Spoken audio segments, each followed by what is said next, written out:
We're going to run the country until such time as we can do a safe, proper, and judicious transition. Carney is screwed. Welcome back to Moose on Loose. My name's David. Today we have Donald Trump has rolled in the troops and has captured Maduro from Venezuela. And well, this has major implications for Canada, for Mark Carney. Let's jump into this. Starting this one off, we got this article from the Fraser Institute saying dark clouds loom over Canada's economy in 2026. And this was written before this whole situation with Maduro. It says the overall picture is not exactly cheerful. Europe, representing 1/5 of the global economy, remains sluggish. Mark Carney continues to try to mimic and copy what Europe is doing. GDP projected to grow by 1.7% after inflation this year. Main reason in continued gains in consumer spending, which accounts for more than 3/5 of all economic activity, which is pretty sad. After stripping out inflation, money spent by Canadians on goods and services is set to climb by 2.2% in 2025, matching last year's pace. Solid consumer spending has helped offset the impact of dwindling exports, sluggish business investment since 2023, lackluster housing markets. And this all ties in for what's happening here today. It says the job market has lost steam. Unemployment among young people has skyrocketed, with the economy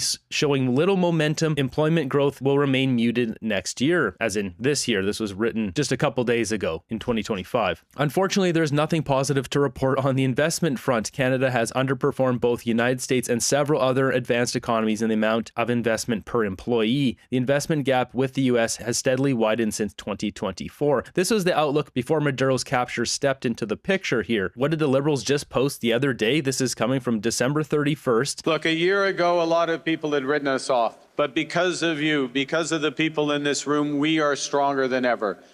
8.6 million votes. The most votes for any party in Canadian history. The highest Liberal vote share in 50 years. That's because the NDP completely collapsed. This is all thanks to Jagmeet Singh, and there's nothing to hang your hat on. You should hang your hat on achievements, which he has none of. Also note, the Liberals saying chip in now to help build Canada even stronger in 2026. They're asking for Canadians' taxpayer money, even though they're sending our money over to Africa and Southeast Asia and Vietnam and all sorts of places. Like, this is absolutely absurd. Because people believe in what we are building. Our budget, our plan reflects that. We are protecting our communities, our country, our way of life. We are building at home to empower Canadians, and we are diversifying our partners abroad to create a more prosperous and a more independent Canada. Coming from a guy who is chair of Brookfield with numerous environmental, financial violations, a guy who was pushed to build a new pipeline and still no pipeline. There's an MOU, which doesn't mean anything. And what do we have today? We've got the collapse of the manufacturing sector. Kirk, with this one, you don't realize how alarming Canada's manufacturing collapse is until you look at the manufacturing GDP per capita. Since 2005, Canada's manufacturing GDP per capita has declined 30%. 20 years of decline, the average Canadian produces less and less, with no surprise as 25% of the workforce works for the government. And that's what we see here. United States on the top here and Canada here just continues to fall. So whether it's the housing market that's getting hammered, manufacturing jobs are being taken up, skilled workers are leaving Canada. Today, Nicolas Maduro has been captured by the United States, wearing with none other than a fresh Nike jumpsuit here. Donald Trump announcing it, the United States of America has successfully carried out a large-scale strike against Venezuela and its leader, President Nicolas Maduro, along with his wife, captured and flown out of the country. Used to launch a spectacular assault, and it was an assault like people have not seen since World War II. It was a force against a heavily fortified military fortress in the heart of Caracas to bring outlaw dictator Nicolas Maduro to justice. Nicolas Maduro on board the USS Emojiwa. Elon Musk giving congrats here to President Trump for capturing Maduro. Now let's just rewind 24 hours and see how this played out. Chinese officials went over to Venezuela to have talks with Maduro yesterday. This... You can't make this stuff up. Here they are meeting with Maduro yesterday. Bueno verte. Me traes muy buenos recuerdos. Feliz año. Feliz año nuevo. Del año del caballo, ¿verdad? Del caballo. Yo soy tigre. Furthermore, under the now deposed dictator Maduro, Venezuela was increasingly hosting foreign adversaries in our region and acquiring menacing offensive weapons that could threaten U.S. interests and lives. And they used those weapons last night. tú. Tanto tiempo. Yo lo producía muy joven. Muy joven. So yada, yada, yada. They have our meeting here. And what does Donald Trump do? He rolls in with the big guns and captures Maduro. He's just sticking it to China here. Now, this has huge implications for China, for Canada, for Mark Carney. I've been sounding the alarm on this. This is very bad for Canadian oil. As everyone knows, the oil business in Venezuela has been a bust, a total bust, for a long period of time. They were pumping almost nothing by comparison to what they could have been pumping and what could have taken place. We're going to have our very large United States oil companies, the biggest anywhere in the world, go in, spend billions of dollars, fix the badly broken infrastructure, the oil infrastructure, and start making money for the country. And we are ready to stage a second and much larger attack if we need to do so. So we were prepared to do a second wave. We needed to do so. We actually assumed that a second wave would be necessary, but now it's probably not. He's even saying it right here. This is all about oil. I've been saying this for the past 2 weeks. This is all about oil. We need a pipeline now, and we should be building a refinery as well. We should be getting a pipeline to Prince Rupert being built right now because America is getting off of our oil. Mark Carney missed his window of opportunity here. He is absolutely screwed. He's already a failure. He's going to look even more like a failure here. It gets worse for Mark Carney, though. So in response, Mark Carney is absolutely crickets, has not said anything. Anita Nand came out saying Canada calls on all parties to uphold international law after U.S. capture of Venezuelan president. The left are pushing back against Trump capturing this dictator, Maduro. It's absolutely insane. You know, Table Salt posting this, the government here is absolutely terrified from we will not kneel before Trump to this totally non-committal wish-wash. Since 2019, when Canada closed its embassy in Venezuela, we have refused to recognize any legitimacy of the Maduro regime and opposed its repression of the Venezuelan people, including the persecution of dissenters and particularly political leaders opposed to the regime. In keeping with our long-standing commitment to upholding the rule of law and democracy, Canada calls on all parties to respect international law, and we stand with the people of Venezuela and their desire to live in peaceful and democratic society. This is wish-wash. Like, what is this? Maduro and his wife will soon face the full might of American justice and stand trial on American soil. Canada is engaging with its international partners and monitoring developments closely. Canada's not doing anything. Let's get real. Aside from sending more of our money over to Africa where we can't audit it. That's what you're doing. This is a weak response. Mark Carney hasn't said anything, but Pierre Poilievre has come out strong with the right message here. Congratulations to President Trump on successfully arresting narco-terrorist and socialist dictator Nicolas Maduro, who should live out his days in prison. The legitimate winner of the most recent Venezuelan election, Edmundo Gonzalez, should take office along with courageous hero and voice of the Venezuelan people, Maria Corina Machado. Down with socialism, long live freedom. Of course, all the socialists in Canada are having a meltdown over this. Capturing a dangerous dictator is such a bad thing. Like this guy, former staffer, Canadian Political. This guy's an absolute clown. Yes, Maduro is a dictator. That does not give U.S. legal authority to bomb their country and kidnap him and his wife. I'm going to show you some stuff make these guys look so stupid. We got Avi Lewis running for NDP leadership here. The U.S. has attacked a country, kidnapped its head of state, and is seizing its oil. Trump has invoked the Monroe Doctrine. And the Monroe Doctrine is a big deal, but we've superseded it by a lot. They now call it the Donroe Document. I don't know. It's Monroe Doctrine. This is the point of Canada to stand up, condemn this act of imperialism, reject impunity and the politics of brute force. State clearly that we do not support a U.S. invasion in any way whatsoever, and this includes our oil companies and weapon industry. This is my position as candidate for leader of the NDP. Canada's response has shown why we need NDP. Poilievre applauds Trump. Carney's government cannot muster a single word of criticism. Here we've got interim NDP leader Don Davies with more of the same thing. Apache helicopters attacking in the middle of the night. If true, this is flagrant breach of international law and rules-based system. The U.S. claims to support Canada must strongly condemn it and call for immediate cessation of aggression by the U.S. against the sovereign state of Venezuela. Like, this is so absurd, supporting Maduro. We're going to run the country until such time as we can do a safe, proper, and judicious transition. So we don't want to be involved with having somebody else get in, and we have the same situation that we had for the last long period of years.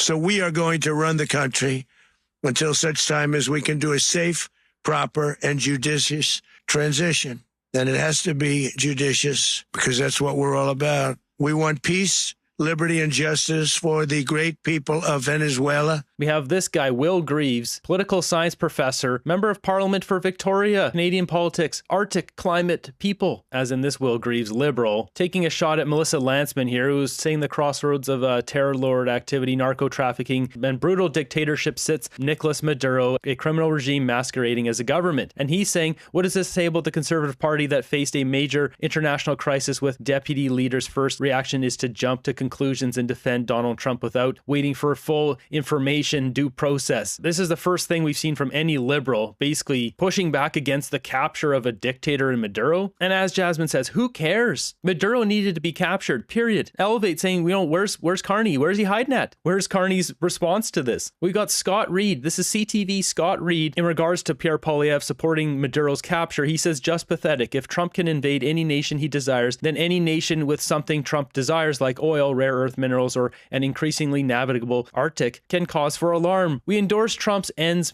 justify the means method, and we may live to experience it. He thinks that Trump is going to come conquer Canada. As Brittany says, TDS, Trump derangement syndrome here. Scott Reed is out to lunch again. Now, to combat all the stupidity from the left, I want to show you what Maduro and how his goons treat the citizens of Venezuela. I can't play the full video here because it's too bad, but basically you can see a vehicle here driving towards a bunch of protesters.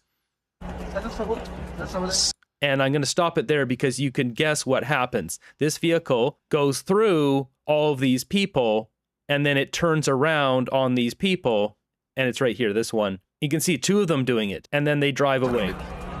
And what's left are people on the ground. This is the kind of guy Maduro is. Avi Lewis and all these leftist people attacking Pierre Poilievre for Maduro's capture. This is the kind of guy Maduro is, where he'll send his people to drive over protesters. And it's important to point out here, this clip is from 2019. It's not a new clip, but Maduro's been in power since 2013. So it doesn't really matter that this is from 2019. It's not from yesterday or whatever. This is the kind of government that Maduro's running. And then, of course, you've got all the people attacking Poilievre directly as if it's his fault, like this guy Kevin Vickers, former ambassador of Canada to Ireland. Makes no sense to me. The consequences to Alberta and Canada's economy will be severe. Oil prices and shares of Canadian oil and gas companies will go down. Canadian shareholders hurt. Pension funds hurt. Don't get it. This has nothing to do with drugs, all to do with oil. Yeah, and this is not Poilievre's fault. Maduro's a dictator. He should have been captured. Mark Carney should be building a pipeline to Prince Rupert right now. He should be building one to the East Coast. He should be building a refinery in Canada. This should have been started 8 months ago. This should have been started 10 years ago. We look at the oil reserves here. Yeah, Venezuela, they have a ton of oil, as in the largest reserves on earth. Saudi Arabia, number 2. Iran, Canada, we have lots of oil too. But I mean, Trump is lining up that easy oil because Mark Carney didn't get a deal. And this is why he's screwed. Mark Carney's not making any comments because they don't know what to do. If Carney comes out and says, yeah, it's good they captured Maduro, all the left are already having a freak out. He's going to lose people to the NDP. And that's what Avi Lewis and these types are trying to do. They're trying to pull the support over. If he does the opposite, well, then it looks like he supports a dictator reigning the iron fist over the people, which looks awful. He can't have it either way. He'll look awful no matter what he says. And on top of that, we should be getting a pipeline built. He doesn't want to build a pipeline. He is screwed no matter what. And Canada's going to be screwed too, which is awful. But maybe this is what we need to get rid of Mark Carney and the Liberals once and for all, is to have another shock to our economy before we can finally start building this thing from the ground up. In addition, Venezuela unilaterally seized and stole American oil, American assets, and American platforms, costing us billions and billions of dollars. They did this a while ago, but we never had a president that did anything about it. They took all of our property. It was our property. We built it, and we never had a president that decided to do anything about it. Instead, they fought wars that were 10,000 miles away. We built Venezuela oil industry with American talent, drive, and skill, and the socialist regime stole it from us during those previous administrations, and they stole it through force. This constituted one of the largest thefts of American property in the history of our country, considered the largest theft of property in the history of our country.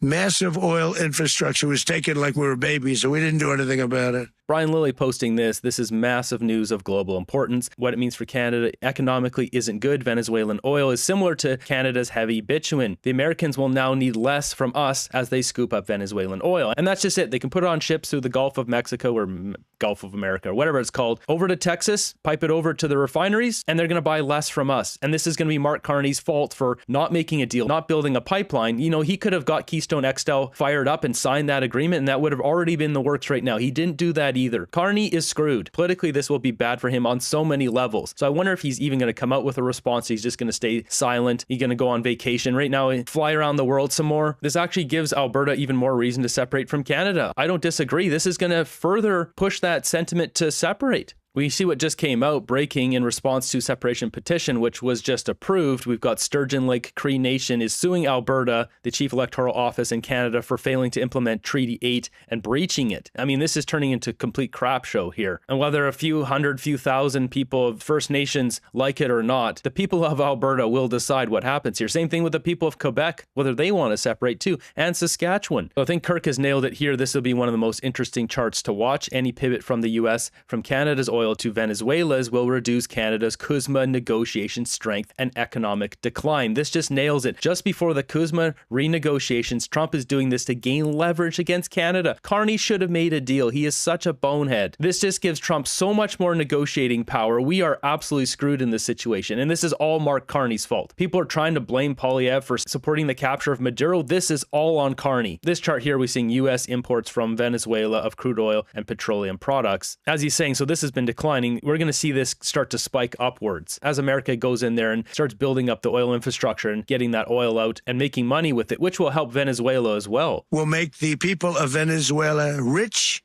independent, and safe. There it is. This is going to be good for the people of Venezuela. They're not going to push back against this. They're going to love Trump coming in there and beefing up their oil industry, but this is going to hurt Canada. Carney has to act now, but he's screwed. He has no way out. Politically, this is devastating for Mark Carney on so many fronts. And it will also make the many, many people from Venezuela that are living in the United States extremely happy. They suffered. They suffered. So much was taken from them. They're not going to suffer anymore. We've got this one here, crude oil production by country. You can see America is this big line here that just absolutely skyrocketed. That's from fracking. Russia is this green line. Saudi Arabia is this gray line. Canada is the red one down here. And Venezuela is the pink one. This one right at the bottom. This is going to spike. They have more oil than any other country. The illegitimate dictator Maduro was the kingpin of a vast criminal network responsible for trafficking colossal amounts of deadly and illicit drugs into the United States.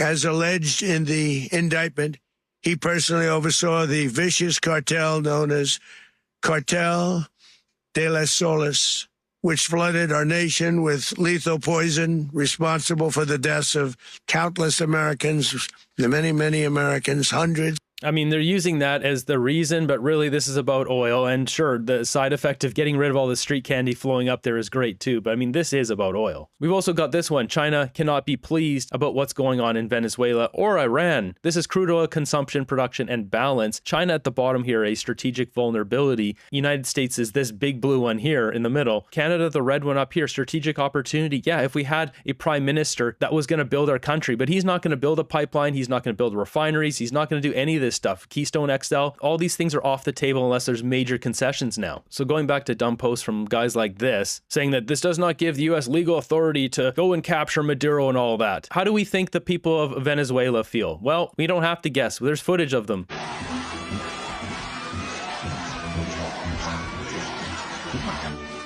It's all celebrations in Venezuela right now. I think they're pretty happy that Trump just went in there and captured them.